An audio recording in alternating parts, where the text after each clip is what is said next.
I am talking about the Word of God, and the subject now is persecution. Now, the attitude of the majority of people seems to be that Christians are not persecuted, but I'm going to talk about how this isn't true. Christians, possibly by more than any other group, are persecuted by other Christians. If you factor in that probably the majority of Christian institutions and so-called Christians make life difficult for what I'll call the true Christians who are actually following the teachings of the Bible, then the number of actual Christians is smaller than you realize.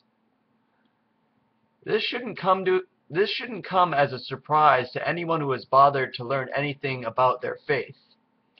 False preachers make themselves popular with sensationalist teachings, and they are also people who are very possessive about their positions of authority, so they shove out people who might change things.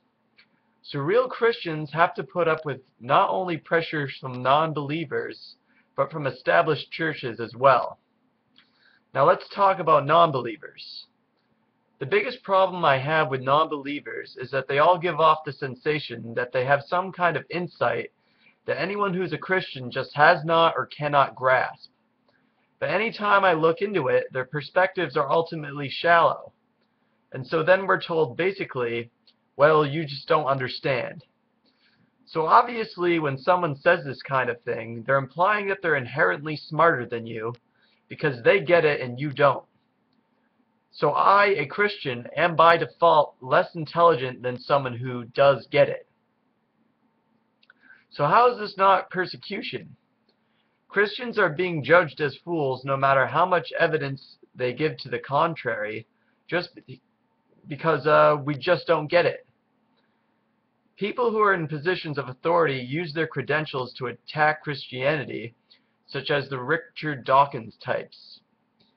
Even when someone else with similar credentials defends God's teachings, people immediately start resorting to flinging dirt. Now, there are thousands of things you can say to discredit this view, such as how other groups are persecuted worse than Christians. But the fact of the matter is, Christians really are persecuted. The stronger your faith is, the more that you will find that this is true. So remember that the two essential points is that Christians are persecuted by both non-believers and by false Christians, and therefore when you consider it, we really are a minority. Thank you and God bless.